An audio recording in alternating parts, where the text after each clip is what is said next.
Hello everyone, and welcome to episode 295 of Tenno Clock, the week that Loz remembers how to do the intro, and not annoy poor Xeno. Right, I am MDRLOz. This here is the other guest. Hold on. We should always do this. Before we start, we should always move to US East. No, we keep going. Because we're professionals on this show. I am MDRLOz. This is Xeno, and for our guest this week, we have ValentinaPaz. Hi. Oh, wait. We're all good. Can you hear me? Yep. Yes, definitely. Yeah. Hi. Right, and as we start every episode, because we have a guest every week now, the first order of business is for the guest to decide the winning emblem of the week. There is 2 emblems on your screens that you can see at home. Our guest will now decide which is the superior emblem that either myself or Xeno has found. They may use whatever criteria they wish. I just have one criteria, is the cat. I love cats, and it's a black cat, so no competition there, sorry. No, that's fine. I think mine has a cat in it as well. It's that little green thing. Yeah, it's just smaller. Too small. Yep, too small. Bigger cats mean bigger win, Loz. Clearly. My cat game was not on form this week. I shall have to try again next time. Right, that is it, and we now move on to the... to how to win platinum. Oh, yes! Yes, I always forget. Xeno, tell people at home how they can win some platinum. And here I was thinking you would do it. Right. So in the description below, you can find a link to a Google page. Please click on that, and there will be 2 emblems displayed. I don't think they'll be the ones from this week. Nope. It may be last week's. Yep.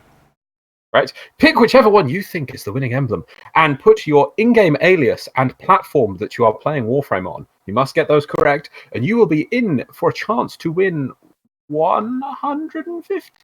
Yes. Yes, I get that right. It changed. It does not change ever. It has changed over 6 years. It has changed. 150 platinum. Now, just to point out, we do this because the console players always have a bit of advantage. There's less people applying. Specifically, if you are playing on the Nintendo Switch, you're basically, 1 in 4 or 5 people chance to win some platinum? It has gone up since we actually announced that. Before, it was like 1 in 2. Now I think it's like 1 in 3. Wow, cool. Yeah. So if you are playing on Nintendo Switch, you can easily get some free platinum, which does go directly into your account. I mean, I was going to say, no, I was going to go far to help you. Xeno, you're playing on the Switch at the moment without any platinum. How are you finding that? Honestly, I haven't had much time to play on the Switch itself, but it's like, to be fair, I don't think I'm a good judge because I've not even completed Vor's Prize yet. You fail. Right, anyway, let's move on. Cool. So, next, Dojo Dusting, Xeno. We go to Canada. We're doing TennoCon. We're going to be there. All 3 of us are going to be there. Yes. Let me finish. Right, so all 3 of us are going to be there. And other cool individuals like Francois878 is going to be there as well. Everyone's going to be there. All the cool people are going to be there. That made me say that anyone that's not there is not going to be cool. You're still cool in your own right. But in a different way. In a different way. You're different cool. Different cool is just as cool as cool. Anyway, so this also means that the following episode of 10 o'clock from TennoCon will be delayed 2 days to the Wednesday instead of the Monday. So it's like Wednesday the 10th. No. Yeah, I think it's like Wednesday the 10th that we'll be able to get it out. Luckily, we're still on holiday. I think you're still on holiday, aren't you? Loz? Yeah? Okay, cool. He is. He's giving me the thumbs up, guys. So, right, so that's it for Dojo Dusting. Let's do the thing. Cards? Yeah, I don't know why I said that. Right, so last week we asked a bunch of questions. So, first question we asked was, have you used the loot double dipping method? Do you know what this is, Valentina? Yes. All the loot is great. Yeah. This? Yes. Right. So what was it? Oh, just to remind myself, it was when you used the one. I think it's the Chesa Kubro with either Necros or Hydroid. Hydroid and Cora. Yeah. Recently. Yeah. Cora. Yeah. Cora. Right, and they would both get a chance at producing additional loot. So in theory, one kill could potentially produce 3 times at which it goes have something from the loot table. Yeah, and nerf that is bad. And there were more chances using slash weapons. Yeah, it's true. So you can turn one person's corpse into about 10 different opportunities.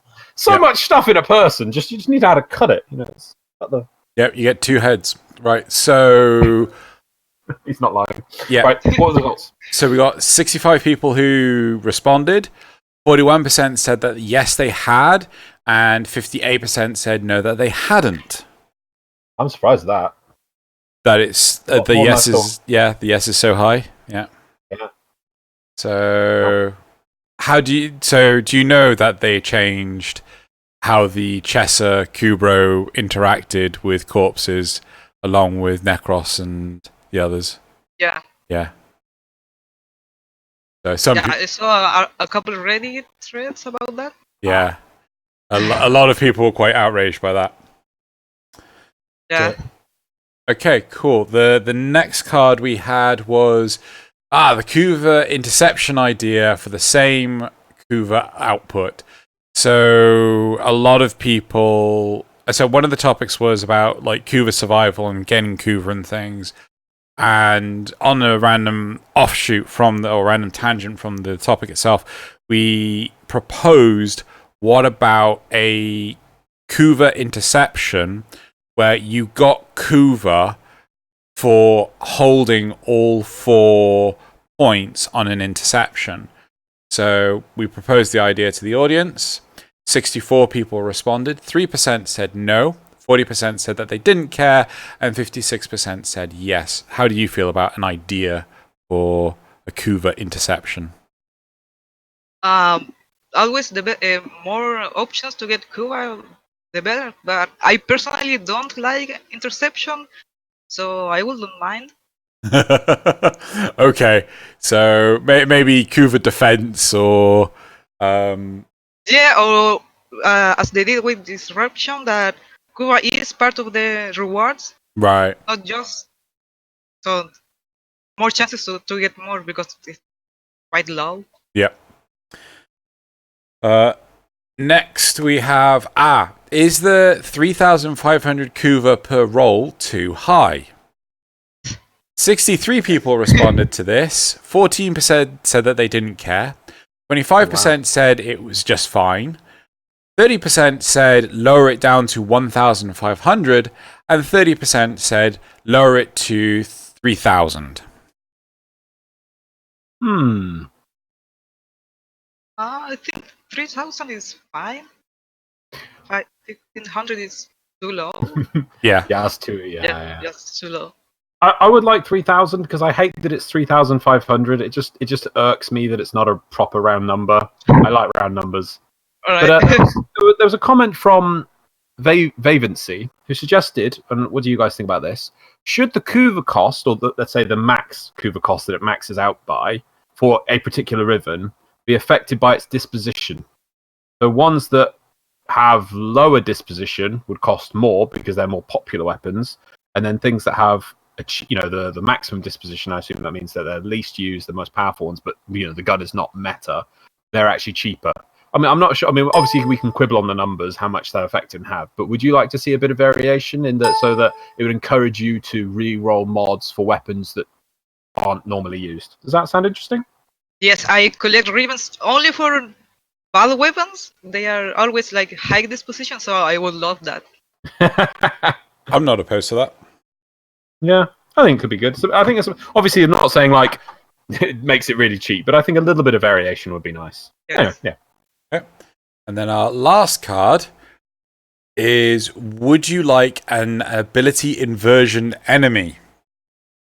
So the idea of this was, oh god, can you remember any of them, Loz? No. Like, basically, if you use something like Smite on, or Reckoning on this enemy, you would end up lifting yourself up and smacking yourself into the ground.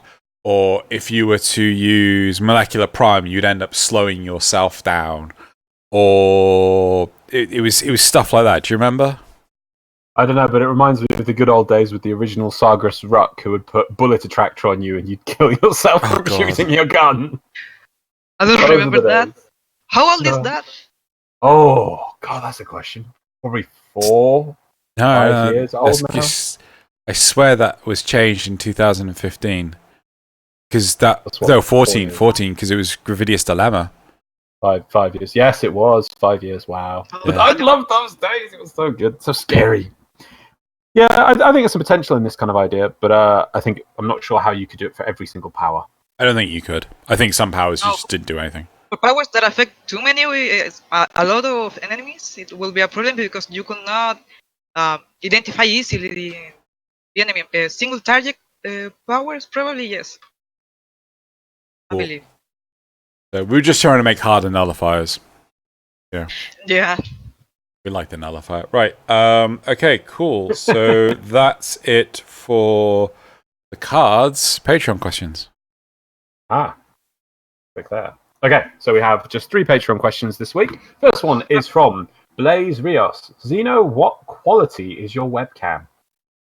What you call it? Someone asked, what quality is my webcam? Crap.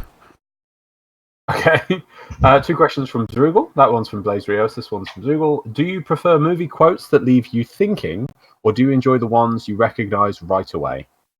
I think I prefer the ones that it's like I know it, but I can't really place it, and then like it just sort of like suddenly comes to my mind. Does that make sense?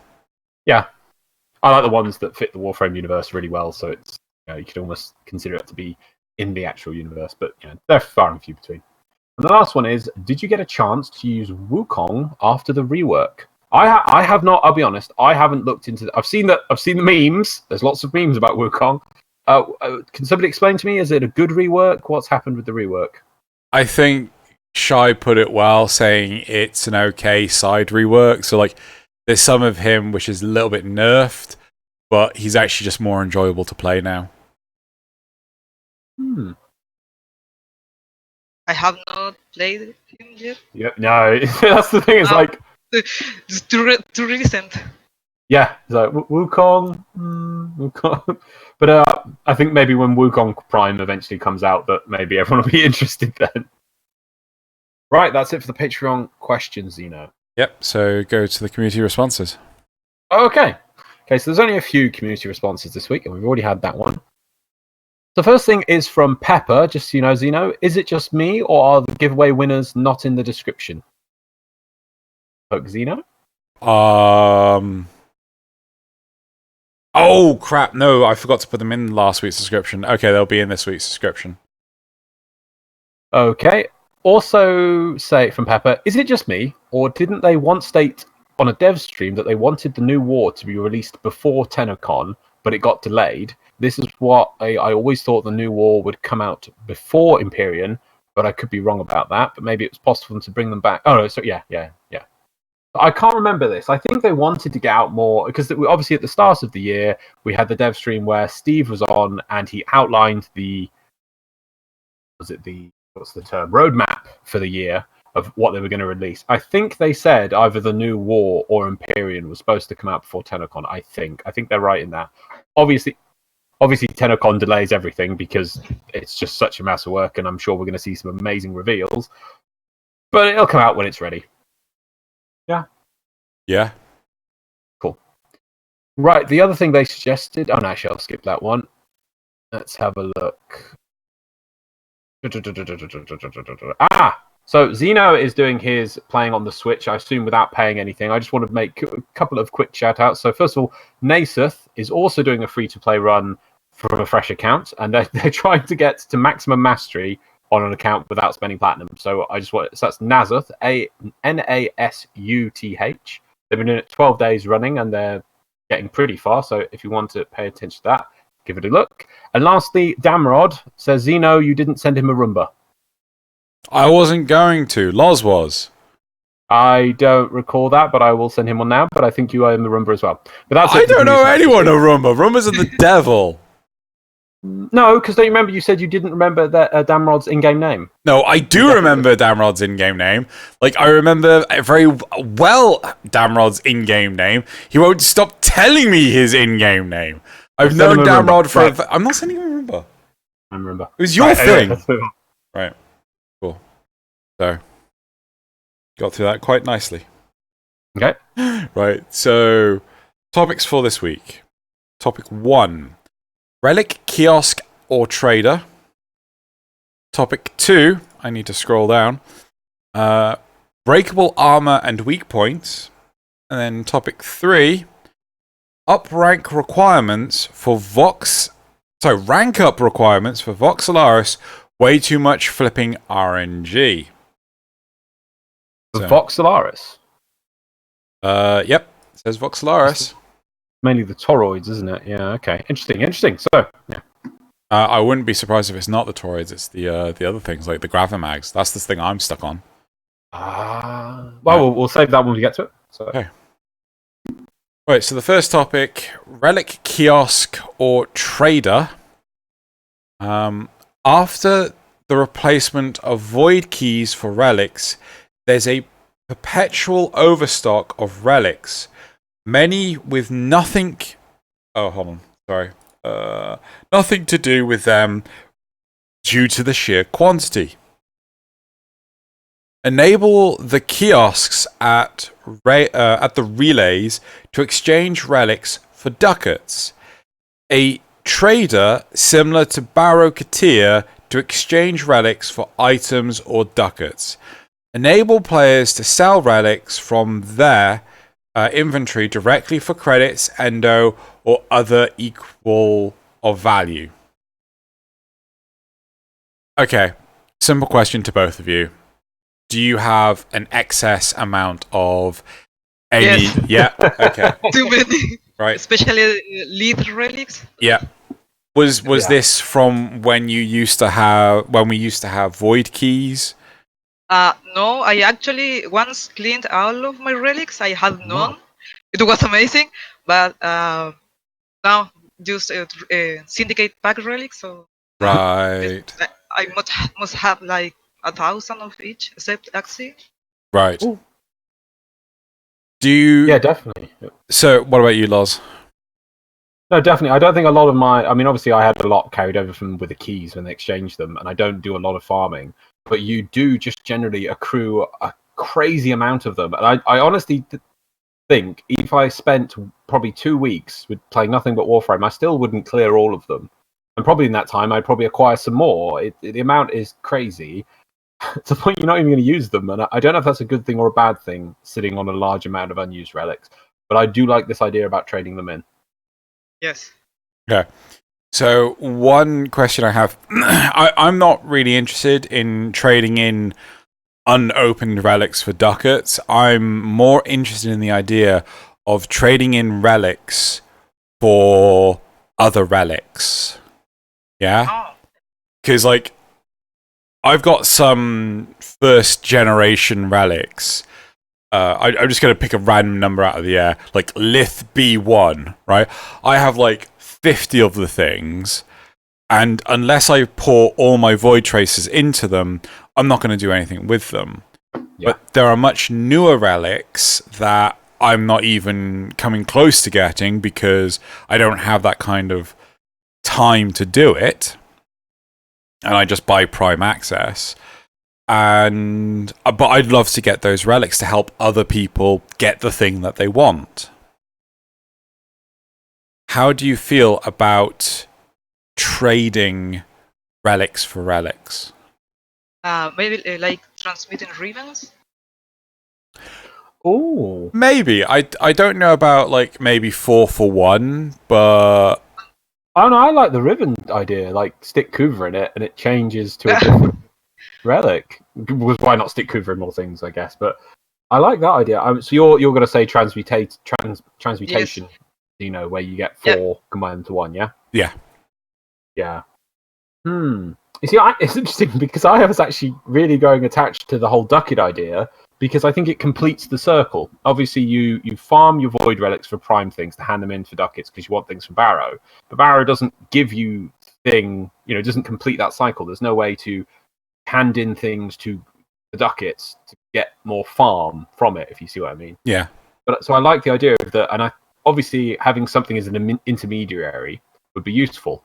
But it also means that when new things come around, say, I assume, you get new primes come out, the relics wouldn't be on the new vendor right away. Let's say 3 weeks later, 1 or 2 stars.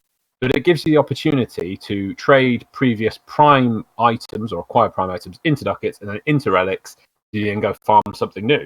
I kind of like the whole circle of life feel from that you've got a whole gameplay loop of how to, the farming resource, then the resource itself, then a currency, and then the end goal of whatever Baro is selling. It just makes a nice, complete mechanism. I like that. So we've got 3 different ideas of what we all like. Interesting.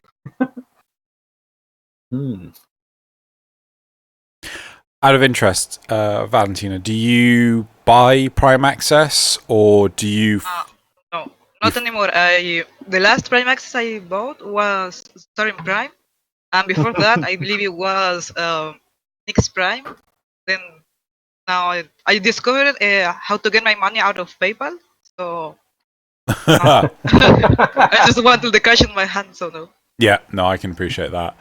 So, how difficult is it to get the new relics when a new prime comes out? Actually, relics are always the problem. They are harder to get, but I'm always taking like 2 months, more or less, to get the new prime access. Do you think that takes too long, or? I don't farm very hard, so I always take my time. Just recently, I got the Stradavar Prime blueprint from a friend, so Right. now I always take my time. Loz? Yes, I suppose it's quite. Yes, the thing. It's quite hard for me and Xeno because I feel we are a bit disconnected from the old Prime grind these days. Because we just always buy Prime Access, and we used to destroy the items and then farm them ourselves before we use them. But then that's twice the effort. So we're both doing the effort and paying the money. In the end, we thought, you know what, we can put that time to other use. But I must admit, the grind is another thing that puts me off doing it. Is that grinding for the new relics, then the traces to upgrade them, and then trying to get the thing. I just remember some of the old Void survivals we used to do back in the day of like 2 hours straight trying to open keys, walk from one key, trying to get things. And for me, the thing that broke me was Bow Prime staff. Just could never get one, and I still remember it to this day. Dreaded rotation C. Yes, the dreaded rotation. They kept saying actually that there was a slight tangent. I remember them continuously saying they were going to change it to go from A B C to then A B C, A B C, and then eventually B B. They said they were going to improve the rotations as they continued. I thought, and we've never seen anything to that effect, have we? I believe that stayed on arbitrations only. Yeah. So with arbitrations, you do A B C, and then it's just C throughout. Right. But arbitrations are hard as balls.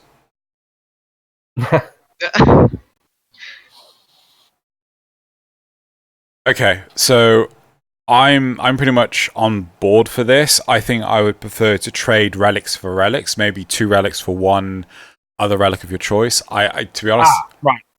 If that's the one thing we haven't got down to is numbers for this. Okay, so let's have a bit of contention here, because for me, seeing as the 3 of us are all sitting on large amounts of relics, we really are.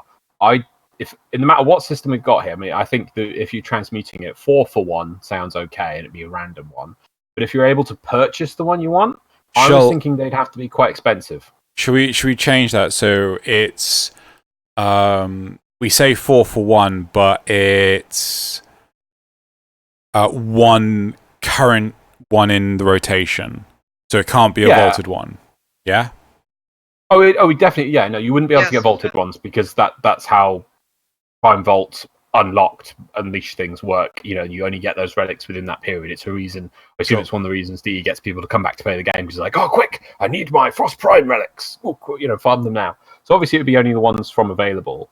And I assume we could also say that if you combine 4 Axii, the chance of you getting Axii out of it is like 99%. You know, that kind of thing would make sense. Or just 100%. Just 100%. because Okay.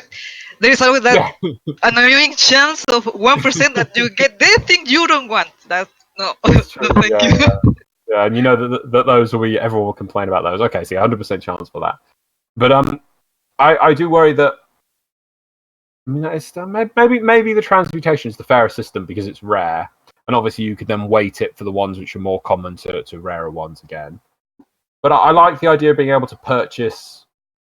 I just like the vendor idea and the more use of ducats, because ducats they haven't expanded that system, and as much things they put on Baro.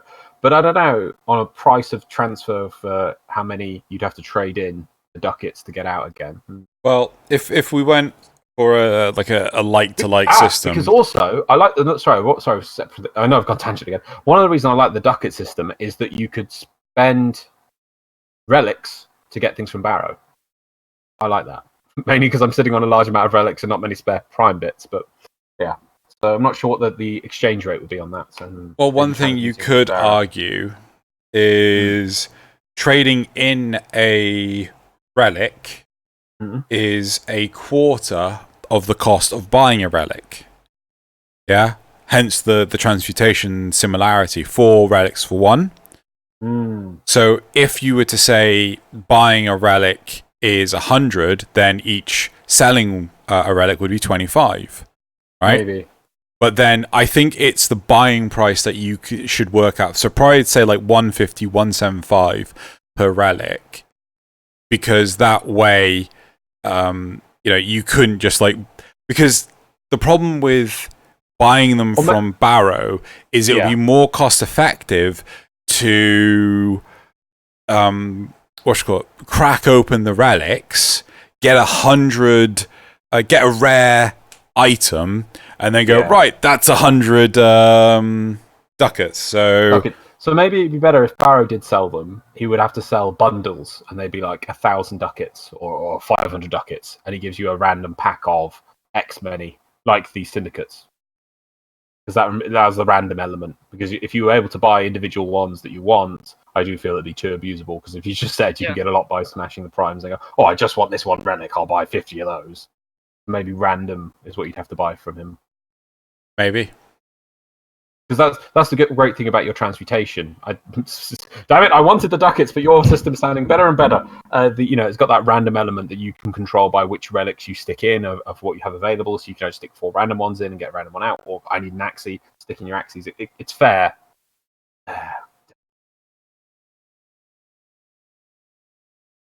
Cool. Should we? I've asked the question. Which would people prefer?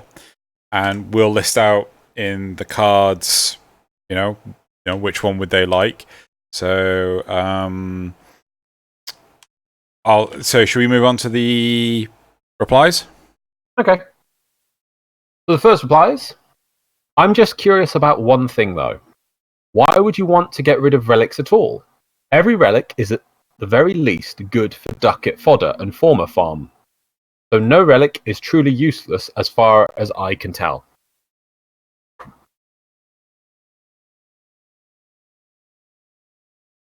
I don't know. My issue with that is that, yes, you can just get, in theory, you could just get the prime bits out, but it's the amount of time it takes to open them all. It's so long. It's because there's too many. Yeah. What were you thinking? I'm just going to ask both of you. How often do you prioritize opening relics? Do you do it daily, weekly, only when there's new stuff? When Baro turns up? Do you prep in advance for Baro?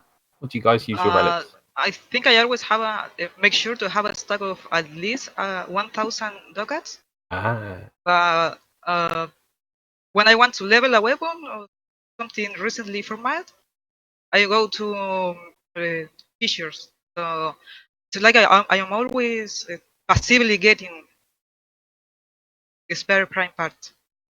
Right. So so you're like, That's a sensible solution instead of what I assume me and Xeno do. We're like, we need to level a weapon quick to ESO and just level it and be like, Rob, job done. Yeah. But that's sensible. So you're Yeah, doing two things at once. Yeah. I got a bit burned out with ECO. So really runs is I'm doing several things at once. So Yeah.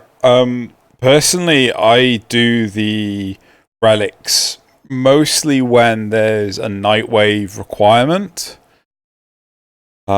Or it's a case of, someone else is like, oh, I want to crack open some relics. I'll join you!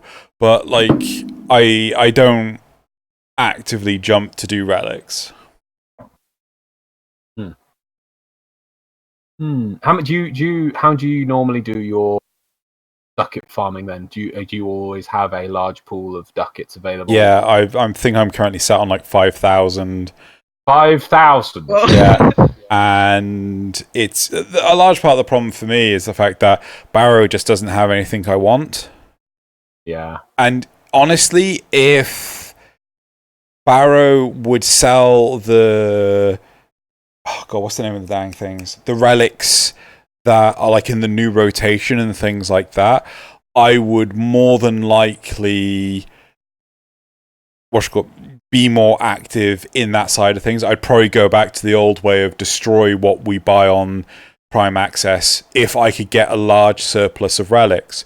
But the big problem right now is getting the relics and then getting the because before what DE used to do was swap out what was on the drop table for a key. So if we had a large surplus of keys, we were fine, right? But now that's not possible when a new thing comes out. So if you can buy, like, I don't know, say, oh, Baro turns up, right, I'm going to dump 50,000 ducats and come away with 100 relic packs or whatever, then awesome, right? I would totally do that, or 50 relic packs. But as it stands now, like, I don't like the grind to get the actual relics before being able to grind to get the part I want. Yeah. Farming to farm later. Yeah. Fair. Next reply. It may be good to have some relics. It may be good to have some relics when you need ducats or former, but not when you have over 1,000 relics that keep accumulating when trying to get rid of them. Yeah, they're just like weeds. Well, I suppose they're like cabbages, really. Cabbage weeds. Next reply, or implement a system where you can treat them like mods. Trade in 4 to get a random new one that is at least currently dropping. Might help to alleviate the horrible Axie L4 drop rate, which is absolutely zero fun to farm if you can get a group to stay to rotation C. There we go, just as Xeno was saying. Have the old transmute option. Out of interest, but no, before we continue. Okay. So, Valentina, you go away, you farm these relics and everything. How difficult is it to get a group to stay to rotation C? Almost impossible. No, that doesn't happen. Even if you say, "Hey, stay," type in the chat, "I want to stay to rotation C," they say, "Yeah," but they don't. Like wave 5. It's hydro. That's just rude. that's just not cricket. Sorry, it's a British idiom. Well, it's not. No, it's very technical. It's not actually cricket. It's supposed to be very gentlemanly and very, what's the term? Sporting. So it is not very sporting to leave at wave 5 or 10 or 15 when everyone wants spots in rotation C. I was just thinking back in the old Wayback Machine, as we always do. When we had less endless game modes, in defense, you would always try and stay for as long as possible. You'd always try and get that at least 20-minute reward. But these days, obviously, everyone's just going for the quick leveling weapon or getting through the mission. I was wondering maybe is it time to say maybe put more rewards on some of these missions? Let's say if you do defense or survival up to 20 minutes, you get 2 rewards from defense C. Rotation C. I don't know. Because obviously certain game modes are being played more than others, and obviously rotation C being 20 minutes in or 20 waves Yeah, Not and everyone rotation reaches. seats usually it's like the fourth reward, so that's annoying. Yeah.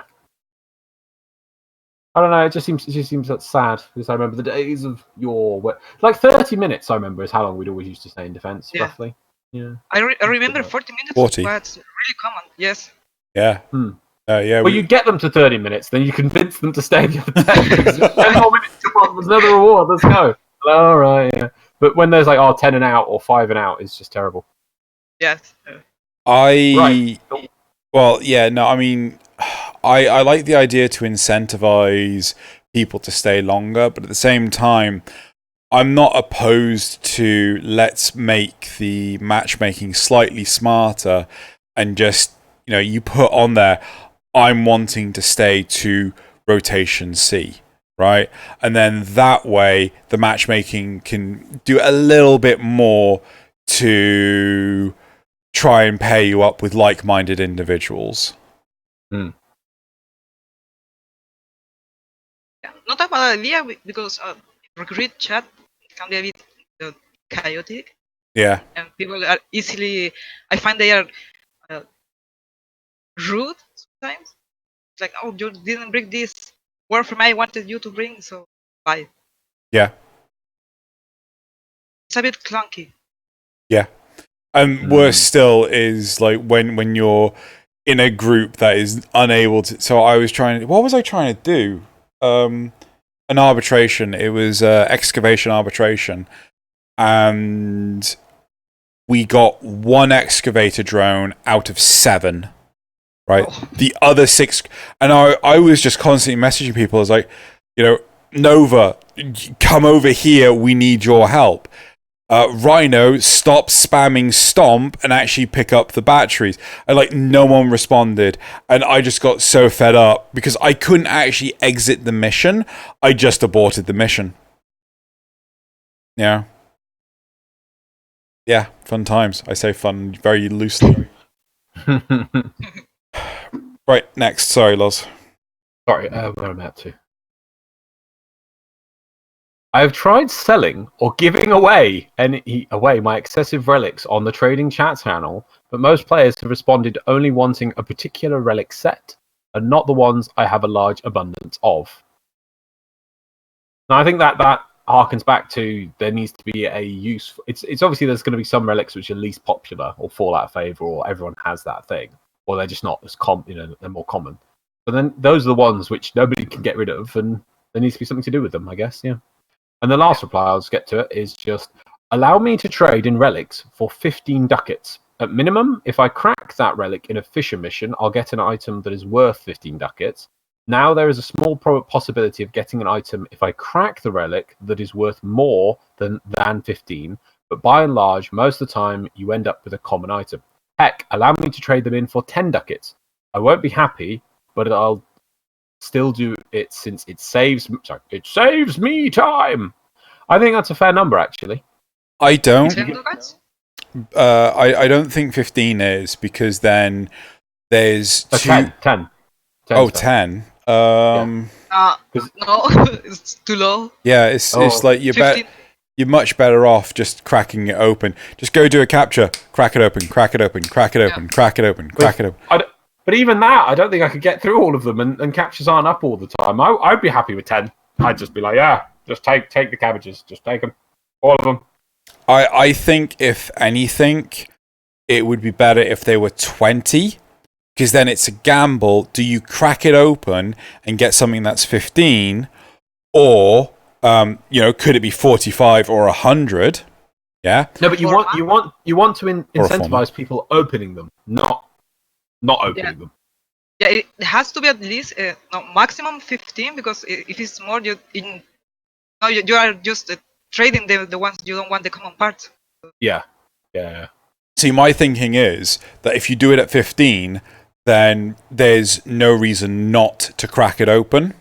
Yeah, that's exactly the point. The thing is, though, you're getting a chance. This is why I say 10 personally, but you want people to go and crack them open, so that is the more efficient method of getting ducats per relic. This is just an emergency release valve to go, you've got a massive stupid pile of relics, quick, get rid of them easily. You don't really want people to go, I'll use this system. This is just like, for instance, lazy people like me. Baro's here, I need 500 ducats. I've got all these relics and I don't have time to open them before he leaves. Well, I can just bin them for a less efficient method and get some ducats.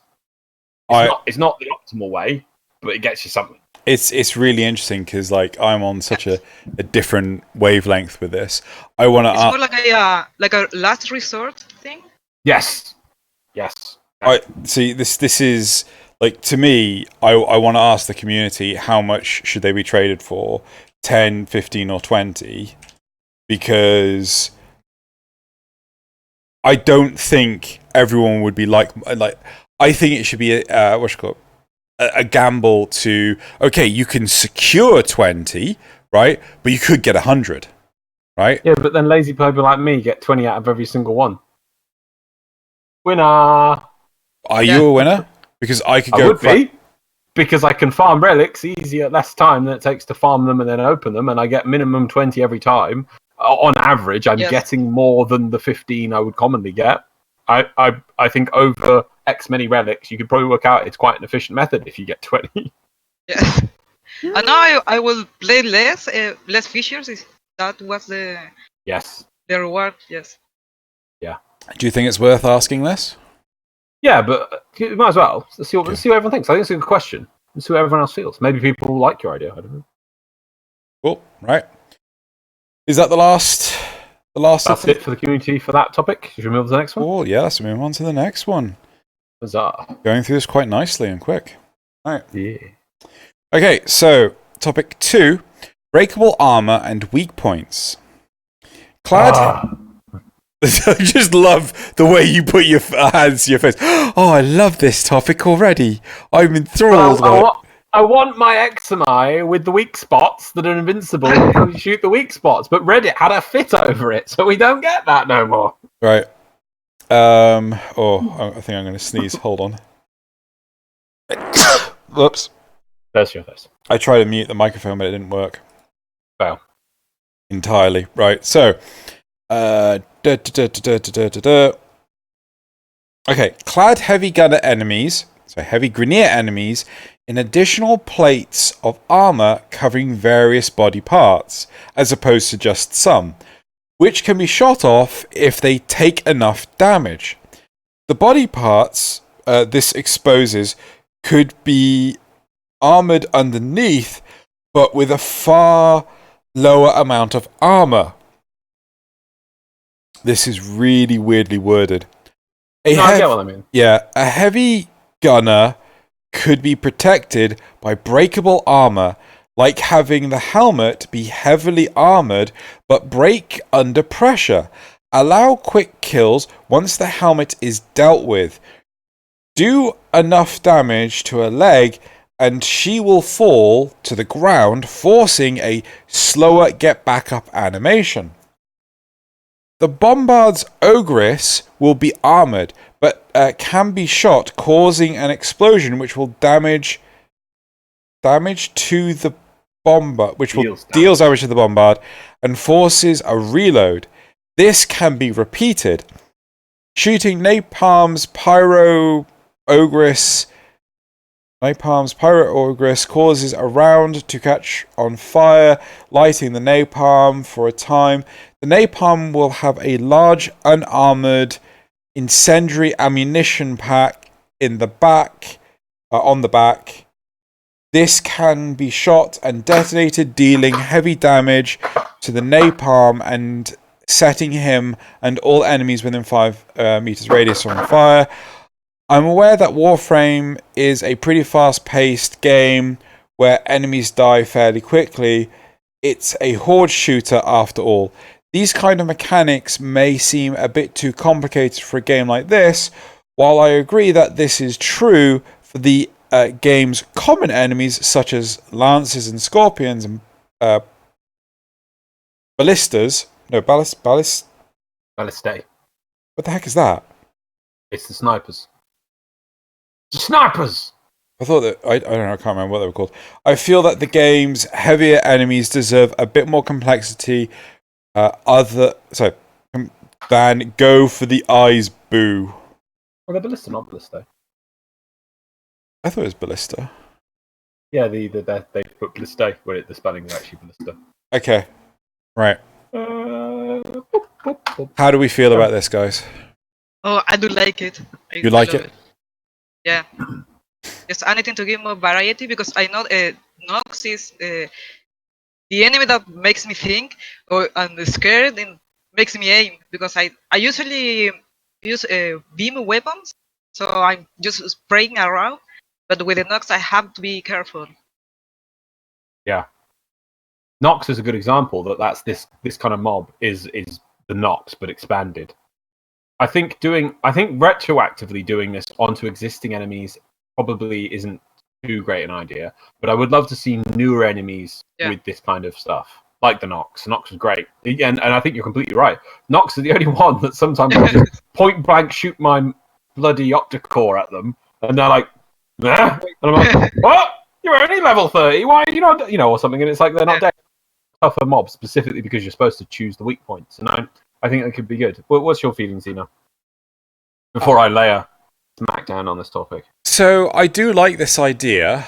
I kind of would like to see it more with new enemies, but I totally get like the harder hitting enemies like heavy gunners and bombards, and I don't really see napalms much these days. I think I'd like to see a heavy, maybe sort of like an elite unit, so we have Xmas heavy gunners, maybe we could just have an elite heavy gunner, and it just comes out of, and it's fully clad in armor plates and things like that. Because the Ambulus has this system. You can shoot off, you can shoot off armor plates and things to get to its weak spots and do more damage, right? You probably have an Octocore that deals more damage than the armor can protect, and just snipe the whole thing off. I love the Octocore. Yeah, no, that's fair. Right, I just want to point out, I love how they say that this is too complex for this game, when basically this is just the Division 2. I don't know if either of you have played the Division or Division 2. No. Play the Division, obviously. Almost every mob in the game has some kind of mechanic that you can do with it. So, for instance, anytime a mob is going to throw a grenade at you, you see a symbol saying it's going to throw a grenade, or they yell grenades. If you shoot them, they will drop the grenade on the floor. Though the bigger mobs, this is even more exactly the system. There's mobs with big miniguns. If you shoot the chain feeding the minigun, the mob will kneel on the floor to reattach the chain to the minigun. Oh, wow.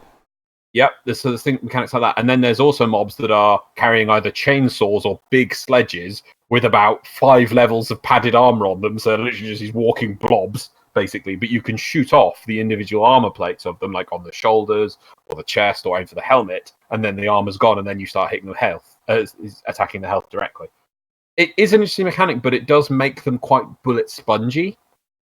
And that's the risk for it. So I think putting a new mob in, so it doesn't adding this to all the mobs they've said, like heavy gunners and bombards. We know how to fight those, and I like how they fight. Heavy gunners have that one ground slam. If you get close, you have to deal with range, and if you line of sight them, they wind down their guns. So you have to balance that. There's a little bit of play there. Adding more to them as they are now, not needed. But I think the Nox you gave was a brilliant example. They added that to the game, and it shakes it up because it's new and unique, and it's special to that mob.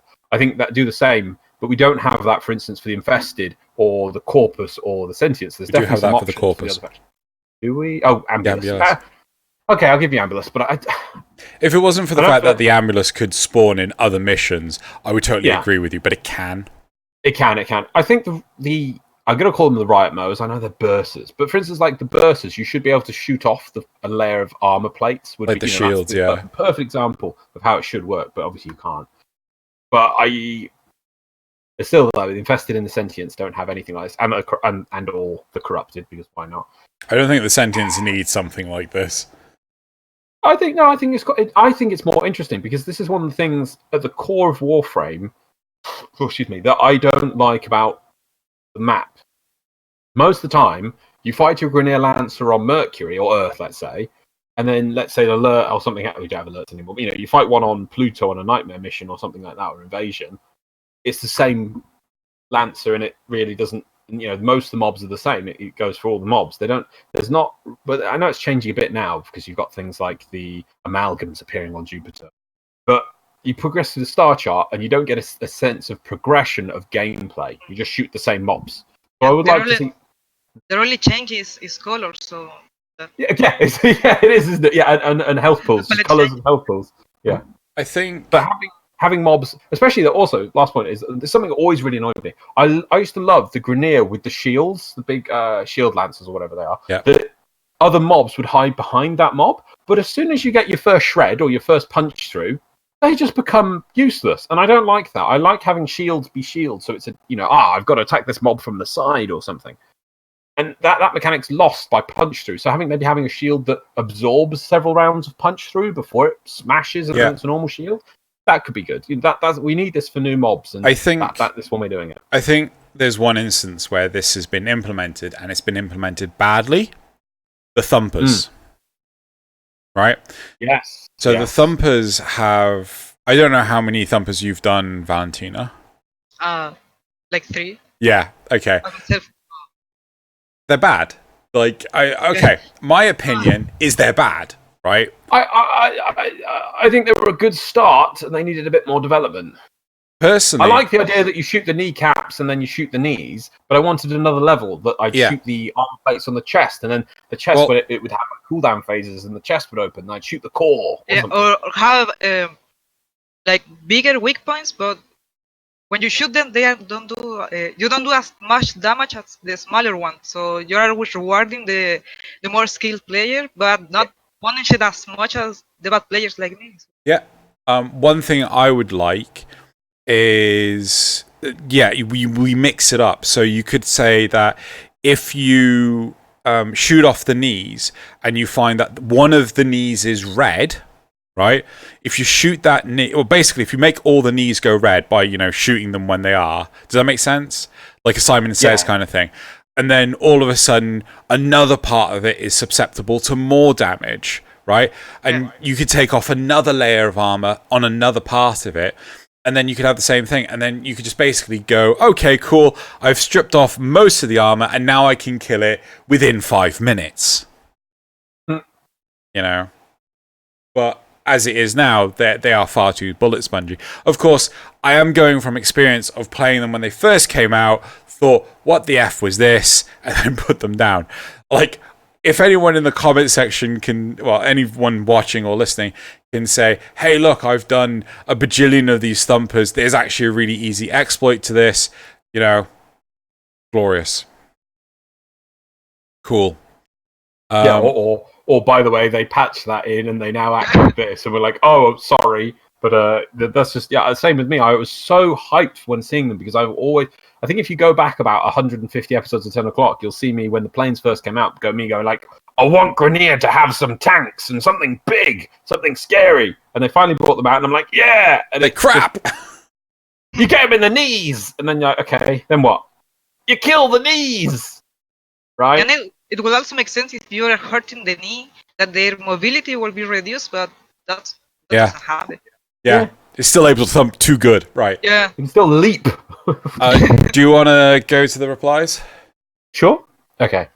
So, clad heavy Grineer enemies in additional plates of armor covering various body parts, which can be shot off if they take enough damage. The body parts this exposes could still be armored underneath, but with a far lower... Am I reading the topic? I think I'm reading the topic. Not the replies. My bad. I need to scroll down. I was like, wait a minute, this sounds very much like the topic. Sorry, my bad. First reply. Why not? Having more ways to deal with them other than power creep is always welcome. Of course, yeah. I mean, that's... How do you guys feel about the armor scaling these days? Oof. Oof. yeah. Oof, indeed. I think it needs to be more of a logarithmic curve than a tangential curve. That's maths for anyone. Tan. I'm a painter. I don't know what you're talking about. I paint. So basically, the closer you get to like 90 degrees on a tan sign, it goes up to infinity. So basically the yeah. I remember the Reddit threads about that with the pictures. Yeah. So, but if it's a logarithmic curve, then it sort of like it starts really high. So it's high quickly, but then it flattens out. So then it's sort of like the same amount. So I think really they kind of need to tone down the armor scaling, but at the same time, I think they need to give us more reasons to push ourselves that high. Yeah, like I'm pimping the show now. We did a Framecast. Xeno does many shows. Yeah, he does. We did a Framecast episode on Tuesday about Endgame, and one thing that we don't get is we don't get enough carrots at the end of long sticks. We was like, oh, you want Korra? Oh, just go do Sanctuary Onslaught to like wave to wave 8, and that's it. Oh, you want to get the Lato or Bratton Vandal? Just go do Elite Sanctuary Onslaught to wave 8. There's like, isn't there any reward at wave 16? You know? Yeah, this was what we were saying earlier with defense missions and people not staying, isn't it? Same thing. So, yeah, I had a point to that. I can't remember what I was saying. You were saying about your Endgame show. I can't remember. Loz, keep going. Unless Valentina had anything to add. No. Oh, okay. Loz, keep going. They are planning to change the armor scaling on the game, but nice idea. They've been doing that for the past 4 years. Yeah. Yes. Yeah. Change it. Yeah. One day, maybe. Soon TM. Soon TM. My next point. My faith in DE has been slightly renewed by their boss design of Ralph. Ralph? The Ropalist. They spelled that wrong. They're spelled up. It's the Ropalolist. Go in to type it down. Ralph. No, it's the Ropadopalist, man. The Ropadopalist. Ropadopalist. And I've always been a supporter of interactive enemy design in games. As much as I hate how tanky the Nox are and their poison snow globes, I cannot deny how their enemy design is some of the best in the game. There we go, yeah. That's the thing, yeah. Enemies should scare you. They shouldn't be like, oh, look, there's a bombard, isn't it cute? It should be, a Nox. This is going to be tricky. I must deal it in a special way, but I don't have time for that because I will clear the mobs surrounding me that then jump over here and take it from a long distance to smash his helmet. You know, you got to think instead of just the Nox is the only mob I can think of that goes, oh no, a Nox. You know, even the Juggernaut is just, oh look, it's that. Yeah. Yeah. Maybe. Sorry, Silver. Maybe someone should edit the game so that when the Juggernaut turns up, it plays that line from the meme. I'm the Juggernaut, bitch. Do you know who I am? I'm the Juggernaut. Sorry, I'm bad. It's an old meme, sir, but it checks out. Yes. I honestly didn't like the Ropalo list because I found that the learning curve was way too high. I mean, it's all right as a fight, but there were too many elements that were new and not introduced anywhere else in the game when you came to actually do the fight. The great thing about the Exploiter Orb is that you knew how the coolant canisters worked prior to doing the Exploiter fight, because you had the event beforehand where you could use the coolant canister to make it explosive or what have you, to deal with the thermia fractures.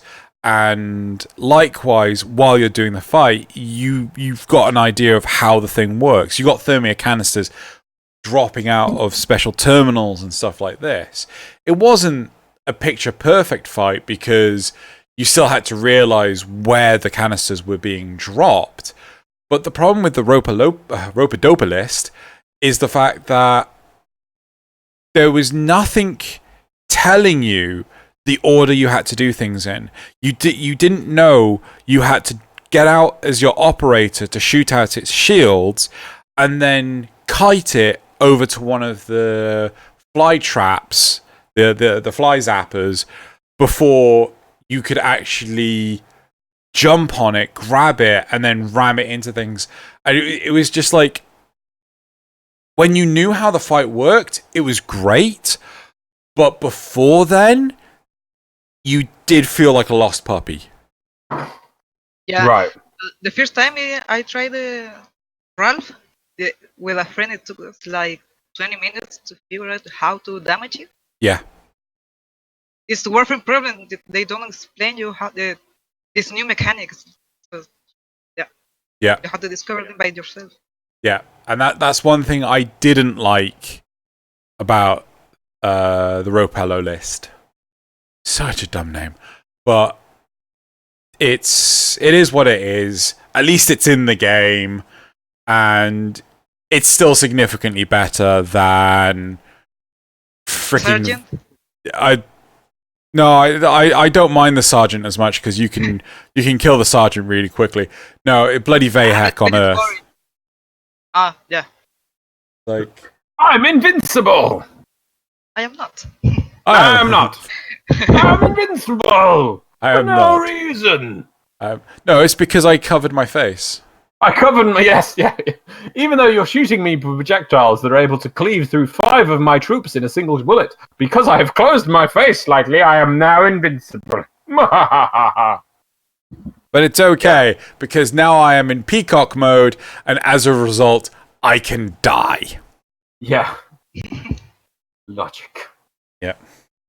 Right, the next reply is, how about allowing us to do shinobi executions after breaking bunch of weak spots? Well, that's exactly like the exploiter orb, which is cool. Wait. Are they basically saying, hey, make this thing from Sekiro and put it in Warframe? Maybe. Because I don't know if either of you have played Sekiro. No? Okay. So, you are a ninja. Japanese Dark Souls. Huh? It's Japanese Dark Souls. Japanese Dark. Well, I mean, Dark Souls is Japanese. But it's Well, Ninja Dark Japanese Souls. Themed. It's Ninja Dark Souls, right? Ninja Dark Souls. So the idea is that when you actually deplete like a health bar, or you break the stance of the enemy that you're fighting, a weak spot will appear, and if you perform like a quick time action sort of thing, you can just one-shot them sort of thing. Yeah, and that sounds like what they're trying to achieve here. But again, yeah, that's what the exploiter orb has. What are you doing, Loz? Nothing. Are you really doing nothing? Yeah. Next reply is, I'm not a fan of armor for the exact reasons mentioned in the OP. It's currently just a multiplier to an enemy's base health. And while I'd like to get rid of the stat altogether, being able to break or corrode sections of enemies' armor, rather than just reduce all of it by a percentage, would make much more interesting gameplay. Now, I don't think it should be... even in the Division, I just want to point this out, because obviously Division 2 is all right. It's not a brilliant game. It's not the most game-breaking game or anything. It's decent. They're definitely upgrade on Division 1, but once again, they're having problems with the end game, if everyone knows. There's a full update on it. But even so, the weak point mechanic is not used as in you have to do it. There are a few enemies where you have to break their armor. Like I was saying, there's these guys with sledgehammers that literally run at you, and they are literally wearing massive wads of armor everywhere, like 5 layers of Kevlar. It looks like they're wearing at least 5 or 6 Kevlar suits on top of each other. It's that thick. They like the sense. Stay Puft Marshmallow Man. They do. They really do. But tactical. Very important. Okay. With the sledgehammer. So yeah, those enemies you obviously do have to break the armor, but most enemies don't. The common bog standard enemies, you can just shoot them. You have to get through the little armor pool, goes and then you're into health. And I think, like with most of Warframe's enemies, that's fine. You want to save this for sensible enemies. Now, there's a separate issue there with the armor scaling, and the armor scaling is something that one day is going to be dealt with. One day. Yeah. But I just want to... Last point is save this for new special enemies. Like Nox. Nox is perfect. We need more Nox, basically. Yeah. Cool. I am going to ask a question. I wrote it down earlier. I can't remember what it was, so I'm just going to look it up. Yeah, so basically, I'm going to ask the card, newly armored enemies like the topic, or an updated Thumper, which would people prefer? I think, personally, I would prefer an updated Thumper. Well, because the Thumper could give this kind of cool mechanic, and it would be really cool, but it just doesn't. I swear they were half finished. Needed more. Needed more thumping. Needed a thump, right? Oh, now I'm going to start thinking about Firefall. Right. Okay, there, Loz. Right. So. Why? Sorry. Okay, there, Loz. Right. So topic 3. Cool. Right, Loz, we might be able to get this under an hour and a half. No. Oh, I was going to send her an hour there. I was like, oh, who knows? Right. What's topic 3? Right, topic 3. Rank up requirements for Vox Solaris. Way too much flipping RNG. While I read this out, could you check the two factions? Because I can never remember which one's Vox Solaris and which one's the other one. Yeah? Because I think one of them's Solaris United, one's Vox Solaris. Yes. But I can never remember. Just could you? Yeah. Vox Solaris is Little Dog? I think it is. Just, yeah, if Loz could just quickly check. Right. I'm pretty sure it is, yeah. Right. Yeah. Just the first rank, operative, meant you must go farm enemy drops at 3 specific locations for some time or get lucky finding them in caves. So 2 layers of RNG already. The second rank is mildly reasonable because gyromags? I thought it was like gravimags or something like that. Are common drops from the Profit Taker bounties drop in stacks of 5 and aren't in heavy use in blueprints. The third, just to correct you, Drew, I just so you're aware, you use the you use these to research gravimags. They're a separate thing. Oh right, okay. The third rank takes the cake though. I've spent a large portion of my day now running Profit Taker Bounty 2, which I've learnt the hard way is only reasonable method of trying to obtain these in the first place. First, to get enough Atmos systems to build the Galvacord, and now attempting to get enough to rank up to hand, of which I've got 0. Why is there no way to obtain this item? No other way to obtain this item. Why can't I trade in other resources I've earned in exchange for it? Why is the loot table diluted with relics that I can easily obtain elsewhere and mods with such a high drop rate, even though I'll only ever need 1 copy of each?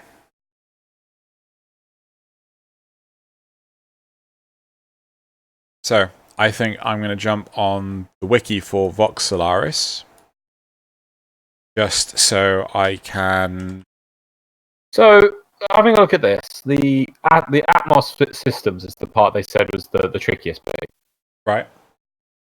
So, you get that on any of the Profit Taker phases, and there's 4 phases to the Profit Taker bounty. The first 3, it's at 10%, the third one is at 11.43%. So in theory, you could just run phase 1 continuously. No one's asking you, first of all, to do the phase 4 and fight the Profit Taker. You have as equal chance of pretty much just running the first phase continuously and to get these things. Right. You need 10 of them. How many do you need for the... I didn't know about the Galvacord. That's a whip. Exard scaffolds. You need also some scaffolds. You only need 5 for that. Let's start the basic thing for this.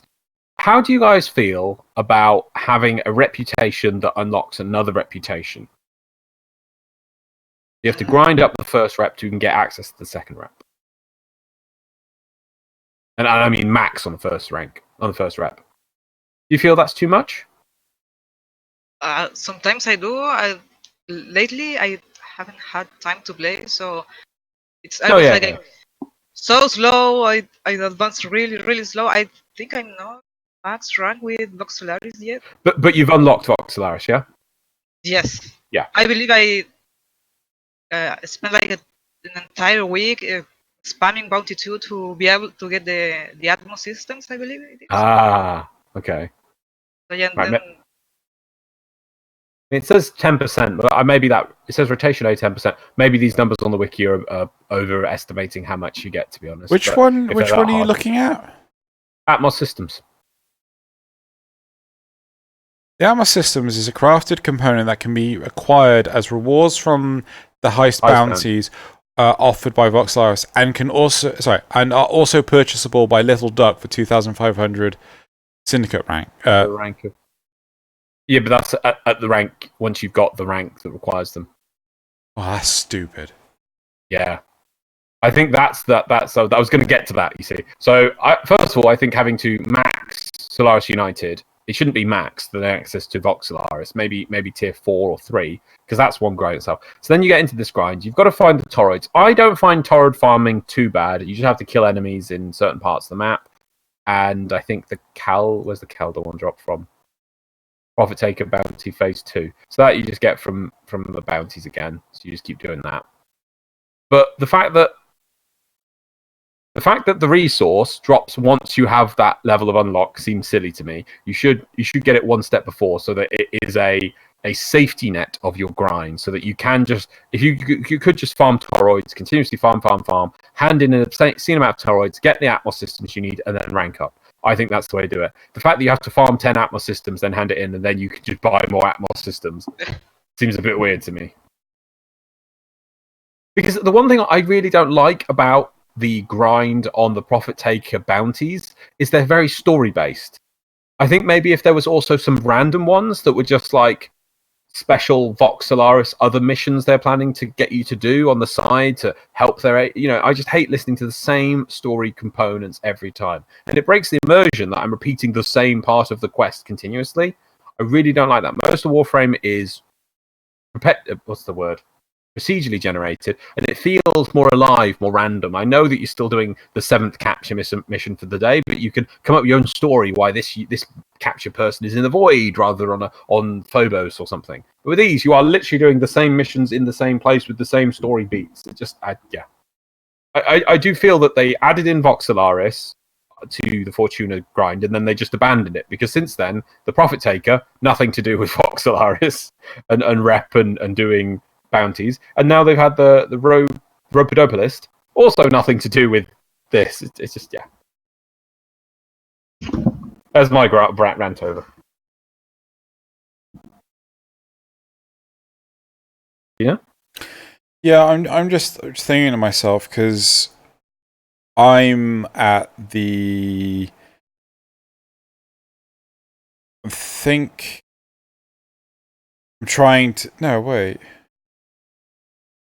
Yeah, I thought... So I'm a little confused, because I thought you could get...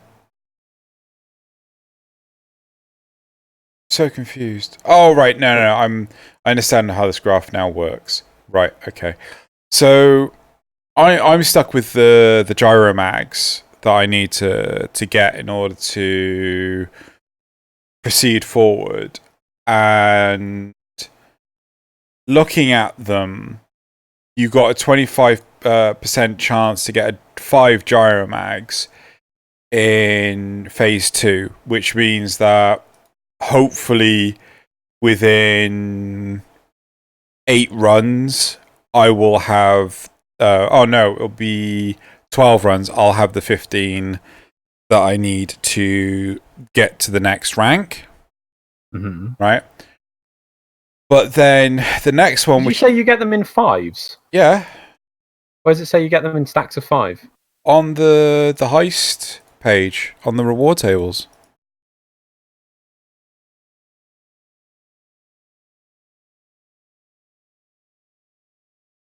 Loz is looking this up. Yeah. I was looking at the percentage things. Okay. Oh, what? I thought you got one at a time. Huh? Gyromags are the most common. The other are a problem because they drop less. Yeah. Yeah. So, in theory, in 12 runs, you should have the 15 you need in order to ascend to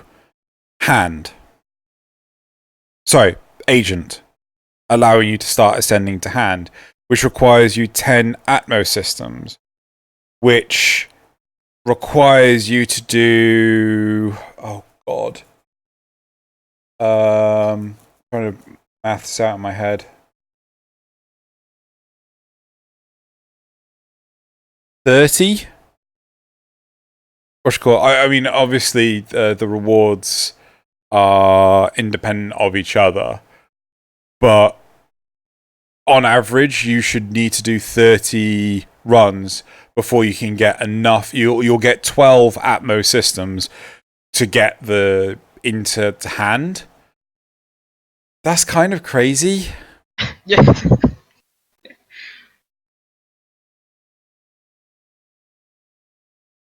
Loz is pondering. I'm sorry, numbers, and I agree. I just feel that it was added into the game as the thing with Fortuna, and sometimes when we have long gaps of content, that sometimes they put out. I feel nothing against DE because I love DE, but they put out content and they sometimes make it slightly too grindy because they know they have to carry. It has to carry 3 or 4 months before the next content drops. But then they leave it as it is, and it doesn't get any additions to it. So anyone who comes into it later, I mean, when it's everyone's waiting to do the brand new thing, and it's shiny and new, everyone does it. It's easy to get groups. It's easy to rush through it. You get the stuff. You come to it 3-4 months later. There's so much stuff in the game now. Somebody comes to do this. Harder to get groups. Harder to get good groups, and they have to do a lot of grinding for a minor reward when there's other things they want to do. I really feel that it just hasn't been developed or re-looked at. Yeah.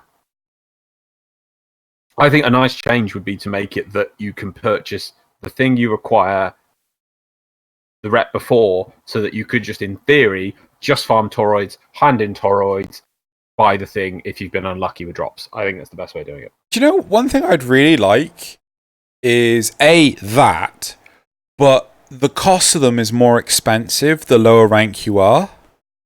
That'd be cool. So it just... I don't know if they can do that, but yeah. It just makes it like, there is an option. There is a choice in how to get this, because I don't think many people like various parts of the Profit Taker fight. It's long and tedious. I mean, if it was a case of, oh yeah, we need 100 of these things, and there's a 10% chance to get them from the Exploiter, I'd be like, done. Yeah, I'll do the Exploiter. I love the Exploiter. Exploiter's my bae. But like this, it's like, I hate the Profit Taker. Loz is obviously in stone cold excitement. Just looking at numbers again. Yeah. Yeah. Profit Taker. Sorry, what were you saying about Profit Taker? I think maybe that's also what shut my brain down. How many times have you guys killed the Profit Taker? Maybe 3 times. I don't know. I hate it. Randomly? Valentina? 3, 4, 5, 10? No, a lot more, but that watch to get the reputation up. Yeah. But no, not many. I think maybe a long time I haven't played. Yeah.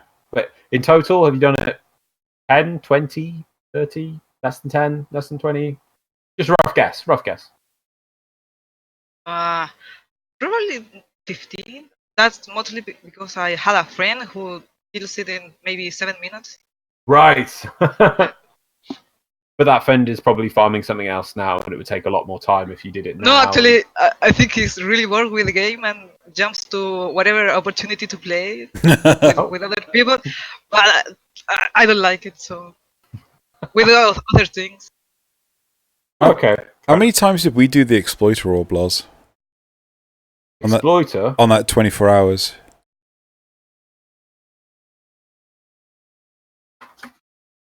For I don't know if you're aware of this, Valentina. Back in March, we did 24 hours in what was supposed to be one instance of Orb Valis. We were sat out there, and this was, I think, the week after Exploiter had came out, and yeah.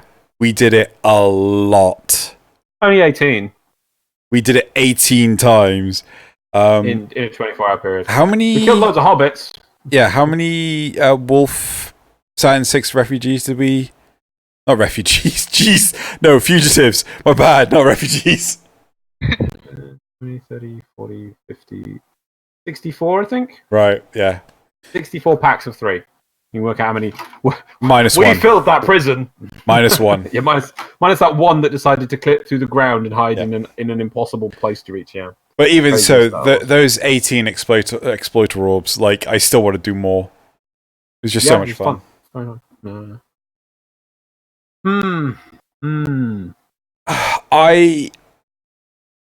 Out of interest, either. So let's okay. You do yours first now. Out of interest, are either of you max rank with Vox Solaris? No. No. I'm not. I'm at hand and 45k is rep. Yeah. I haven't leveled it up. Yeah. I think I'm at the one. I think I'm at agent, and like I just don't care to. I really don't. I think I'm going to ask that of the community. Like, have they maxed out Vox Solaris? Because, like, I just no, just not interested.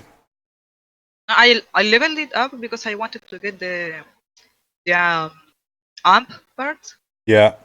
To get the mastery rank. But that's about it.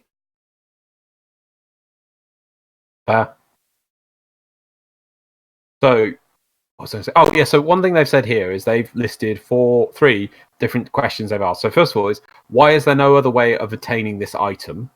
So I think that as we outlined, maybe Xeno's idea with the scales up, so you can buy it at the lowest rank, but it costs a lot more and it gets less as you rank up. Very good idea. And would we also like to add? Do we think they also need to be a random drop somewhere on Vox Solaris as well? Yeah. Maybe like a rare item you find on the floor. Yeah. Yeah. I mean, they could be like like an item statue. You can just randomly find them on the floor, randomly. It makes sense because they're apparently a resource that's used on Venus. Okay. Well, I don't mind it if it's like a 1% chance to drop from an enemy, because I'd rather change of pace and just kill droves and droves of enemies than be railroaded to do a mission that I don't want to do. And but I think making it a drop-off enemies would make it really compete with toroids, because you're already farming mobs for toroids. I'm thinking option. I'm thinking choice, not choice. Yeah, okay. Yeah. Well, the next one is, why can't I trade in other resources I've earned in exchange for it? Now, we have the Ticker, who does offer debt bonds. Maybe put it that once you've unlocked max rank with Vox Solaris, he can randomly, maybe... You mean Solaris United? Sorry, Solaris United, yes. So once you've max Solaris United, the Ticker has 20-30% chance to offer you one of these Gravamag whatevers, but you have to, give him random loot. Like, it gets added to his random table of things. Yeah. Do you like that idea, or yeah? I'm not opposed to that. Yeah. I mean, either. What I would like to have is some way to trade the rewards you don't want for one you really want, because getting mods after mods is you just need one. Well, that falls into the last option he's got here. Is why is the loot table diluted with relics that I can easily obtain elsewhere, and mods with such a high drop rate, even though I'll only ever need 1 copy of each? I think that's another fair point. Again, do you remember, it goes back to what I was saying, of when this is new content, those drop rates were to, and the other things on the loot table to dilute it, are intended so that it can last. I think it was released about November, December-ish, actually. So obviously, that was to carry us over a winter period. Makes perfect sense. Or, it was just this winter, wasn't it? It's designed for that. But now that we're past that, I really think that the grind needs to be reduced and maybe take those mods and relics out of the drop tables. Because, let's be fair, do the profit taker bounties to grind for relics? No. So I think maybe that needs to be changed as well. Yeah. Let's have a quick look. What's actually on this drop? Let's have a look at one of these drop tables. Xeno linked them, didn't they? Right. Let's look at phase 2. Let's have a quick look at phase 2. So what are you going to get? They're pretty much all the same in terms of the drop. What's gonna? Wait, no, I'm wrong. Oh no, you get 25% chance of the gyro mags, which you only need for 1 rank. Yeah. Then you've got a... Well, no, and you need them for making your Arcwing guns. No, that's fine. That's separate. We're just thinking about the rep right now. That's fine, but we're just thinking about the rep. Yeah, so you get a 17.5% chance at a mod, a 27.5% chance to get a relic. It is radiant, fair enough. At least that's nice, but still a relic. then a 12.5% chance to get a toroid, and then you've got the 10% for the Atmos and the 7.5% repeller chance. So, really... Wait, where are you looking at? Phase 2 rewards. Right, Yeah, okay. see, to be honest, I think what we need to do is take away those relics from the drop table. So that's 27.5% chance. Let's leave the mods. There are some rare Arcwing guns mods in there and set mods. Fair enough. They're quite rare. Maybe those need upping a bit. But if we can get, let's say that is that 27.5% chance, it's over a quarter is relics on these drop tables. So I think get rid of that and distribute it through the rest of the everything on there. There we go. Yeah. Yeah. I like it. Yeah. Yeah. I concur. Good. Right, that's the 3 things they suggested. So other ways of attaining them, trade, and the drop tables. Do you want to say, or should we move on to replies? Let's go for the replies. Okay. I pray to Steve's short pink shorts every time I do a run, and 99.99% of the time I've met with depressing amounts of disappointment. Can't agree more. I wish we were able to buy the systems we need to rank up before rather than after. Yeah? Yeah, I just feel like you should be able to just put, maybe they're 10 times the price or something like that. And yeah. Yeah. Next one, agreed. Despite the common drop chance of Gyromag systems, it took me like 14 runs just to get one to drop. At least I gathered enough Atmos systems by that point to rank up 2 levels, but just the fact I got enough resources for rank 3 before rank 2 while trying to get the rank 2 resource. Yeah. That's the other thing. Yeah, you could get the level 4 resource continuously. That's how RNG is, and it's ridiculous. Next one. As of this post, I have 40 Gyromag systems. If we could just trade these abominable things. Another resource where we're getting too much of it. Next reply. Been running phase 2 and 4. Been running phase 2, 4, and Exploiter Orb for a week. It's all I do.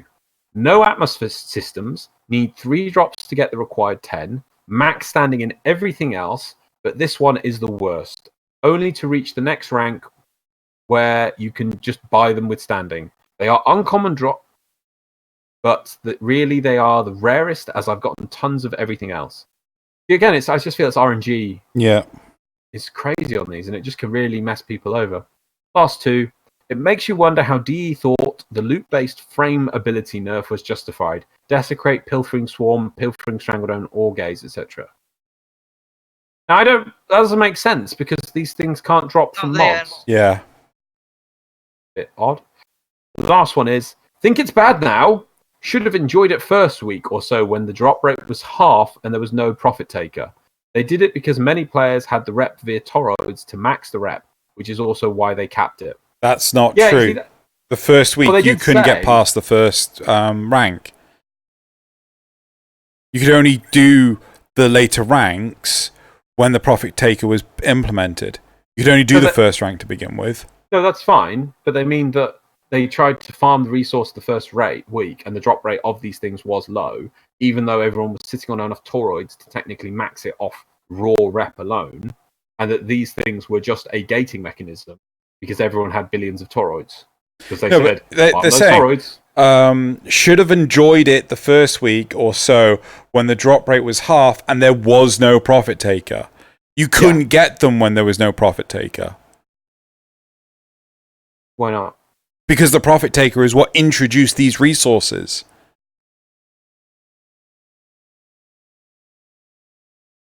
The first week, the profit taker boss, part 4, was inaccessible. The other 3 were. Were they? That's what they're implying. I don't remember. No, that's not true, because I did it the first day it came out. And profit taker was available? Yeah, I did it with Michelle.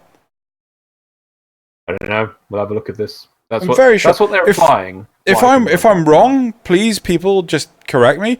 I'm very sure you could do it straight away.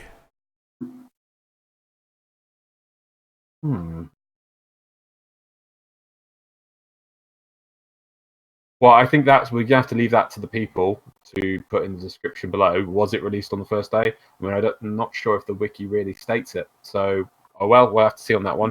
Yeah. Okay, cool. And if the drop rate was doubled, if anyone knows, please put in the description below. There we go. If you remember that way back of November. But that's it for the topic. Right, so that's it for topics. Now we're going to move on to the memes. Okay. Now, I wasn't too fan of the memes this week. I shall now link them for Valentina. Right. We have 6 memes, which we'll go through. Oh, these are all farmed. Just so you're aware, I heard that one of the memes last week was wrong. Like, the link didn't go to a meme. Yep. I'm going to check this now. I'll check it later, and if not, I'll correct it, what it should be. I can find it in my history. Anyway, these ones should work. I mean, I've just got to copy that little bit, and it may have cut one off, so we'll see. No, don't do it now. Right, anyway, so we've got 6 memes, which I have updated the file. Let me just make sure I've updated the file. I'm pretty sure you have. I've not got the wrong one. I don't want to check, though. So, right, Valentina, there is 6 memes. These are all farmed from the meme frame Reddit. I just feel they need to get some exposure. Not that we give them much, but still, there's some really funny memes on there. So let's go through them. So the first meme frame review. Why is SO so boring? So Sanctuary Onslaught, we have the Simpsons, and we've got Chief Wiggum in the car at the back, and me trying to get the damn Cora blueprint, 2 people working really hard, followed by the Mastery Rank 6 Mag, who is using a Mark 1 Lato that leaves at round 3. So true. Yeah, it's really hard for anyone to stay for Zone 8. Yeah. If anyone wants to do it, I'll be willing to do it with them on PC. With Cora, I had to give up. I don't remember. I think I never got her systems. I think I haven't got them either yet. Really? So I had to purchase it from the market. Oh. At least there's an option to purchase the market. Why can't we buy grabbing mags with platinum? Oh well. Anyway, next meme. No, so number 2. Early lunch for Konsu. Me selects Plaguestar bounty. Konsu. Couldn't get anyone to take that one. Doubt. Yep. Because everyone loves Plaguestar. Meme number 3. You know what that's from, right? It's LA Noire. Yeah. Yeah, a game I've had installed for years, and I'm like, I always install it. Like, I must play this, and never get around to playing it. I've tried. I can't understand their facial expressions. They just look constipated. It's just like, you know. I wish you could see my webcam, but for all the amazing viewers, and I would say listeners, but they can't even see it. Like, you know, you're doing your first interrogation, and it's just like, are they lying or are they telling the truth? And like they're sort of squinting their eyes, and it's just like, oh, I really need a poo. Oh, you know, it looks. I have no idea if they're lying or not. They look constipated. Right. Next one. Got removed from our Warframe because I used Captain America as template, apparently. Okay. So Sephiroth Samaris, obviously this is another Sanctuary Onslaught meme. Hunter, try a different ability. No, I don't think I will. With the old Siren Prime. Yep. Then we've got meme number 5. I thought 4. Or 4. Oh yeah, I don't understand 4, 5. We'll do What? 4. Yeah, we'll get to 4 and 5. Number 4. Because the Keanu Reeves memes just keep going on. Yeah. Me, help! So there's me, Master Rank 22, and my friends asking for a taxi. I don't understand the Keanu Reeves memes at this point. They are just going ridiculous. But not as ridiculous as the next meme, as we go for meme number 5. I have not seen this meme format before, but What? it scares me. Got a nuke. My friend's trying to level his stuff. Some upset people. Me nuking the entire map. I don't know what this cat is. If somebody can tell me what meme this cat's from and why this cat is scary, No idea. I would like to know. But I just thought it was amazing because for some reason that cat is just evil looking. Right, and then the 6th meme of this week. She's still good though. This one was very highly upvoted. It's this time travel meme that's been going around. So we did it. We time traveled, but to what year? Let me ask that guy over there. And asking Excalibur, which is the best DPS frame? Ember! We are in 2013. Oof. Yes, oof. I remember the days of Ember and overheats. It's so, oh, dearie me. Those were the days. But no more. Poor Ember. There we go. So that's the 6 memes this week. Apart from that last one, I wasn't very happy with the meme farming this week. Very bad crop. I don't know. I quite like the Sarin one. That one was good. This is good. Yeah. I just wasn't the good quality throughout as normal. But oh well. Let us rejoice with some community shoutouts. Oh god, yeah, there's a lot. I forgot. What? There's a lot of community shoutouts. You're going to get limited. No, I'm not. Right, well... Respect my authority. Right, well, here's some community shoutouts. Right. Okay. So... Oh yeah, 1, 2, 3, 4, 5, 6, 7, 8, 9. That's only 9. That's fine. That's a good amount. Okay, so the first community shoutout is this lovely Vault on a K drive by Chicken Draws Dogs. Oh, that's nice. Gorgeous. Yep. Mm. So good. Right. Our second community shout out is this Wisp pinup by Debbie. I don't think spines bend that far. But she did label it as a pinup. No Loz. At one point in time, there's going to be a crunch. And have you seen Contortionist? They maybe do that. They can do that, I think. I have no idea. But with a lot of training. I remember, there was an artist, I don't remember her name. She did all the bat and both positions. Right. Poses. Many of them were actually doable. Really? So, yeah. I don't know. You know, if you have a chance, just send it my way, because, like, I love me art. Right. The third community shout out is... That's not the actual name. Hold on. Right. Mars Casadorus's Sarin Prime by Chaos Control, who used to go by a different name. I can't remember what it is. Right. It was like IAM or something like that. That was their original name. Actually, I think that was their original name. But yeah, so lovely Sarin Prime design. Inspired by Mars Casadorus's Sarin Prime. Loz. I've drawn that Sarin before. Yep. I've done it. Have you? Pretty sure. Yeah, we've had it Casadorus commissioned me back in November, I believe. Right. I'm pretty sure we've had it up here as well. Yeah. Right. And then number 4, which are these Chibia Chibis, again by Chaos Control. It's so completely random and different in design. But they said that they would go back to their chibi stuff, and we thought, have that on there now as well. with improved, even Chibia Chibis. Yep. So... cool. So you have 2 Trinities and 2 Octavias? Yes. Is that an Octavia in the bottom right? Yeah, that's a deluxe skin. Yeah, it's deluxe, yes. The deluxe skin, of course. Yeah, Yeah. I always forget. Right, so the 5th community shout out is this gorgeous Chroma Grax by Sylphix. Look at that texture. Yeah. What? I don't know what Loz was looking at then. Right, it's just a lot to take in. Just made it big, and I was like, oh. Then we have our 6th community shout out, which is this Equinox Prime by Ian. Wow. Oh, sorry, Equinox Prime Knight. That night? Yeah. Yeah. Oh, yeah. I mostly went on what the tweet said, but yes. Because it's got the... Yeah. Right. The 7th community shout out is this Chibi Garuda by Dasta Creations. So there's 3 different versions of this, one of which has blood dripping off of it. Yeah.